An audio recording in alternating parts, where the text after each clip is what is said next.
Good evening.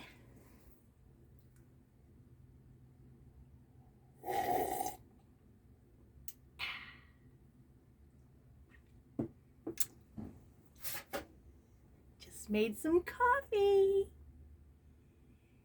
So good. I am on my maiden voyage. I'm so excited. It has been a long time coming. I remember my first time trying to buy a camper. It was in 2000.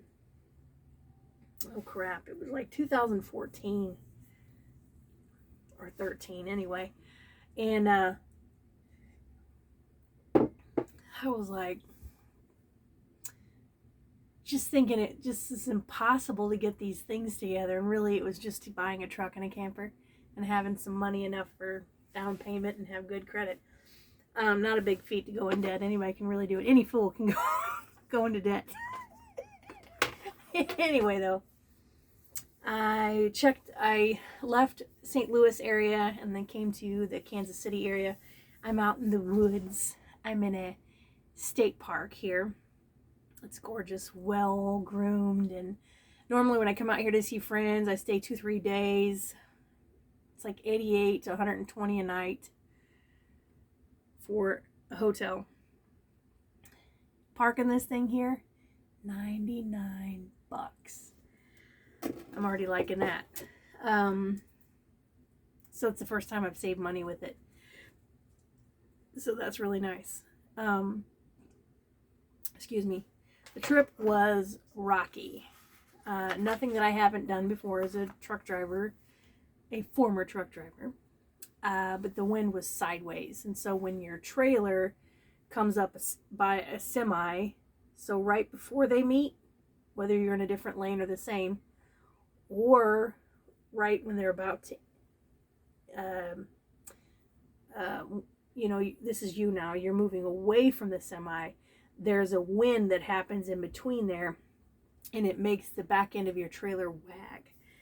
And there's a lot to it. You have to, put most of your weight predominantly over the wheel wells of your trailer, and that'll stabilize the trailer. And I don't have a bunch of weight in the nose, which is dangerous.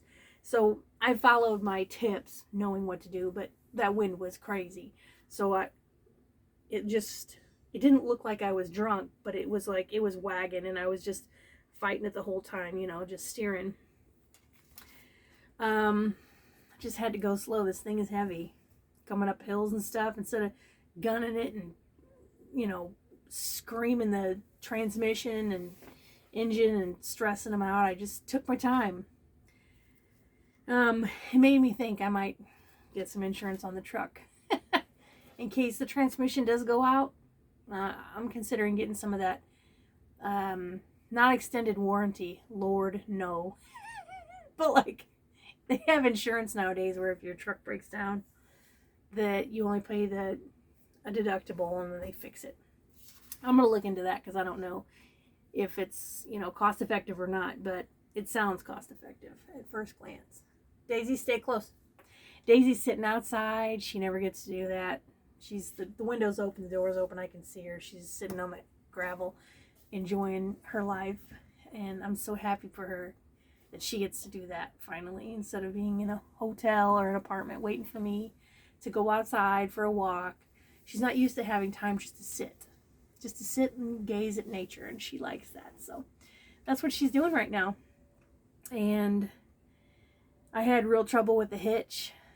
The hitch that I have on this thing it's crazy strong, and it's good for off-roading. It's blah, blah, blah, hard to steal. It's also hard to just get on the truck.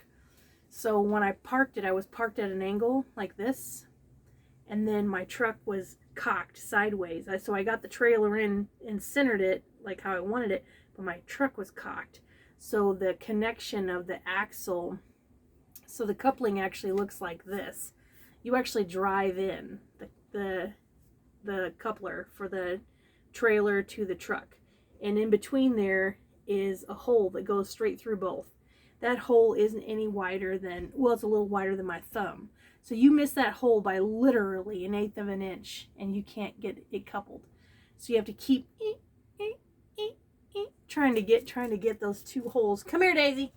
Daisy, come here. To line up. Let me tell you, it is hard. And I'm not saying I'm the best truck driver. I'm not. I'm rusty. But as a truck driver in the past, and especially with the military doing those PLS trucks, they had something called a backing pin. So you had to have 64 foot of truck, 32 tons, lined up within that much. And this backing pin would sink in there. And that's the only way you could lock some of the axles up so that you could turn it appropriately. Hey, don't go far. And so I'm used to that kind of stuff, but it's been years. It's been over a decade. So it took me 4 tries to hook it up by myself. But I got it. And then when I got here, I couldn't get the pin out, so I couldn't disengage my truck. So I was thinking about having to really pull the whole cotter pin and assembly of the truck.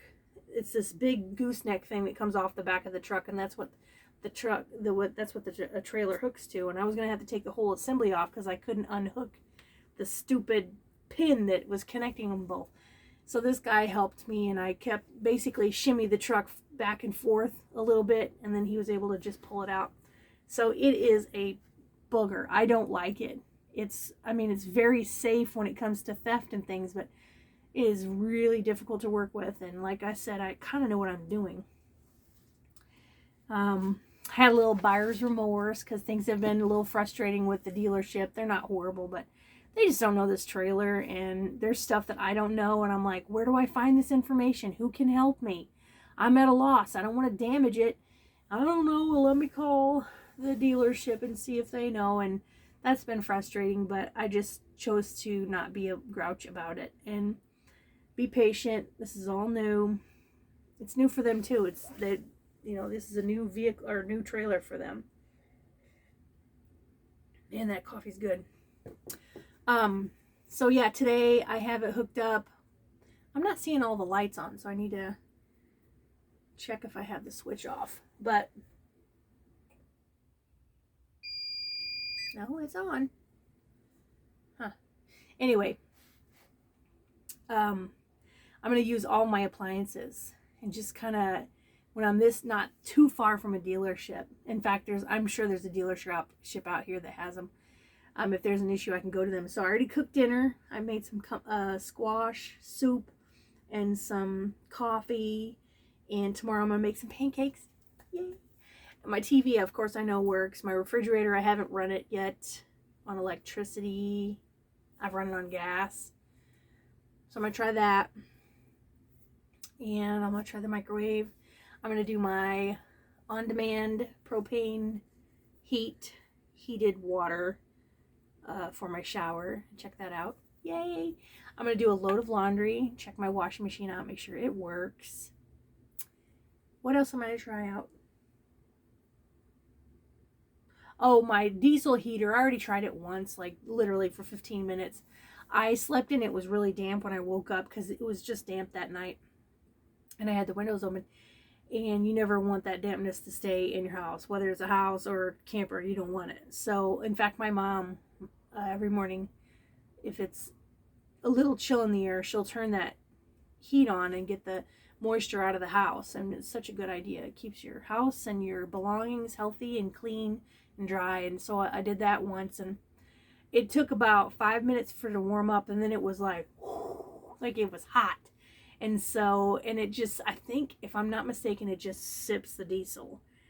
I can't imagine it showing a difference in level just with that one, 15 minutes of use.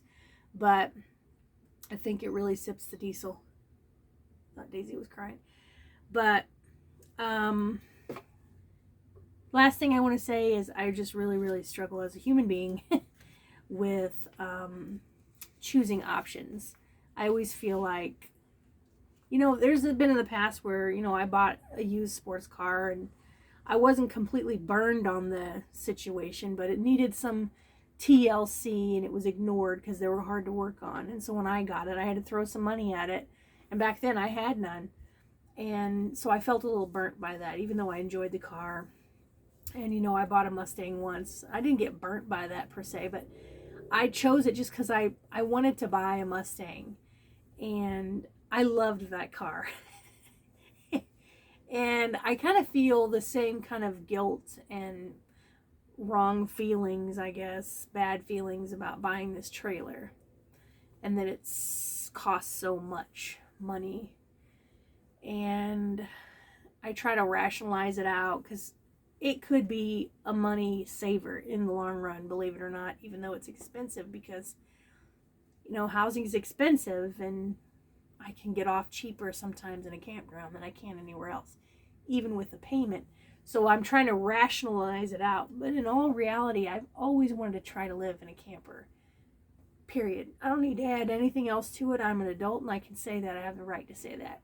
So I think sometimes we get caught up in just, you know, I think we need to make prudent, good, wise choices. I get it. And this one could definitely be in the prudent category or an unwise category, depending on how you look at it, and what kind of person you are and what kind of lifestyle you have. But for me right now, I don't want to think of it anymore as a rationalization of a good choice or a bad choice, but that I needed somewhere to live. And I'm really excited about living in a campsite, campgrounds. I like it. That's somebody airing up their mattress across the way. I think sometimes I just have to remember that God does in some, you know, in life give us these options, just the choice. Just choose. I've specifically seen God in little miracles here and there answer my prayers when I say, God, I really don't know what to do. If you want me to do this, just close the other door and I'll know that this is the door you want me to walk through. And I've had horrendous things happen. I even got fired at a job one time and it had nothing to do with my my work ethic, my how I worked. But it had everything to do with pushing me in another direction. And I literally thanked God. I was like, pray to Jesus. It just opened another. I know that this is the door that's open for me. And in this situation, you know, I just pulled the trigger and got what I think is quality. And I like it. And I hope that I don't get burned. And that was that's the radio on my camper. It talks to me sometimes in Mandarin. I don't know what it's saying. I have to figure that out. But anyway, what I'm saying, long story short, is sometimes instead of weighing out best option, maybe this is just a choice situation. And I'm really excited about the choice that I got to make. And I'm looking outside and it's just beautiful, you know, the beautiful grass and trees and woods and people that are happy walking their dogs and kids in wagons with their parents, and there's playgrounds and dogs and animals and kitties everywhere. Like, it's just the best, and it's something I love, and so I'm just really happy. Sometimes I have to just not walk in guilt and just realize maybe this is just kind of lifestyle right now is a gift. Nothing lasts forever, and I'm going to enjoy it while I have it. There you go. Don't have to rationalize it. There it is. So I think I'm going to sit here and read my book, play a little Yahtzee because my parents got me addicted to it, and just enjoy the evening. I hope everyone else is doing really good. I think that's it. I'll talk to you all later. Have a great night.